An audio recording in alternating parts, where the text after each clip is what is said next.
गधे और धोबी की सच्चाई। एक गांव में कपड़ा धोने वाला एक धोबी रहा करता था। धोबी काफी गरीब था। उसके पास एक गधा भी था। गरीब होने के कारण गधे को ठीक से खाना पीना भी वह ठीक से नहीं दे पाता था, जिस कारण से गधा काफी कमजोर भी हो गया था। एक दिन की बात है, वह धोबी जंगल के रास्ते शहर की ओर जा रहा था तो रास्ते में जमीन पर उसे एक मरा हुआ बाघ मिला। पहले तो वह एकदम डर गया, फिर डरते डरते बाघ के नजदीक पहुंचा। मरे हुए बाघ को देखकर उसे एक तरकीब सूझी। उसने सोचा, क्यों ना इस बाघ के पूरे खाल को उसके शरीर से बाहर निकाल ली जाए और उसे अपने गधे के ऊपर अच्छी तरह से पहना दी जाए। बाघ की खाल गधे को पहना दी जाए तो लोग गधे को बाघ ही समझेंगे और फिर पड़ोसियों एवं गांव वालों के खेतों में चरने के लिए उस गधे को छोड़ दिया जा सकता है। गधे को बाघ समझकर गांव वाले एकदम से डर जाएंगे। डरकर गांव वाले उससे दूर ही रहेंगे। कोई भी गांव वाला अपने खेत से बाघ को बाहर निकालने या बाहर भगाने का साहस भी नहीं कर सकेगा। गधा काफी आराम से हरे भरे खेतों का फसल पेट भर भर कर खाएगा। फसल खा पीकर मोटा ताजा और तंदुरुस्त हो जाएगा।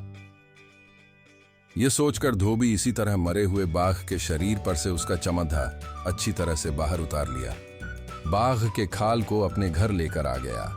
बाघ के खाल को एक दिन अपने गधे के ऊपर अच्छी तरह से बांध दिया ताकि कोई भी उसे देखे तो गधे को बाघ ही समझे। इसके बाद चुपके से उसने अपने गधे को ले जाकर गांव के खेतों में खरीदी फसल के बीच छोड़ दिया। गधा रात भर उन खेतों में चरता रहा। गांव वाले भी गधे को जब देखे तो उनको खेत में बाघ ही नजर आया।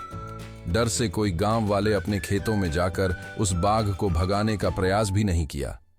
अब गधा रोज पड़ोसियों और गांव वाले के खेतों में जाकर घास खाकर काफी तंदुरुस्त और मोटा ताजा हो गया था।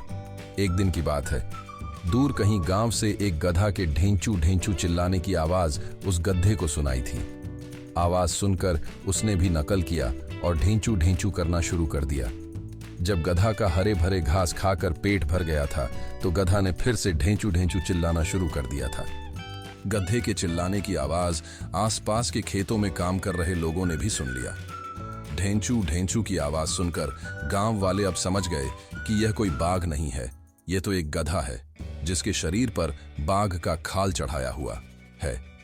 गधे की आवाज सुनकर सभी किसानों को उसकी असलियत का पता अब चल चुका था। सभी गांव वालों ने मिलकर अपने अपने हाथों में लाठियां लेकर गधे को चारों तरफ से घेर लिया और गधे की खूब पिटाई की गई। मार खाने से उस गधे की हालत काफी खराब हो गई। अब वह धोबी के लिए किसी काम का भी नहीं रह गया था। मॉरल ऑफ द स्टोरी, हमें कभी भी किसी से अपनी सच्चाई छुपाकर नहीं रखनी चाहिए। हमें सच्चाई और ईमानदारी का पालन करना चाहिए। किसी भी परिस्थिति में हमें कोई भी गलत काम नहीं करनी चाहिए। साथ ही लोगों को भी इस बारे में समझाना चाहिए। If you like this video, like, share and subscribe, please.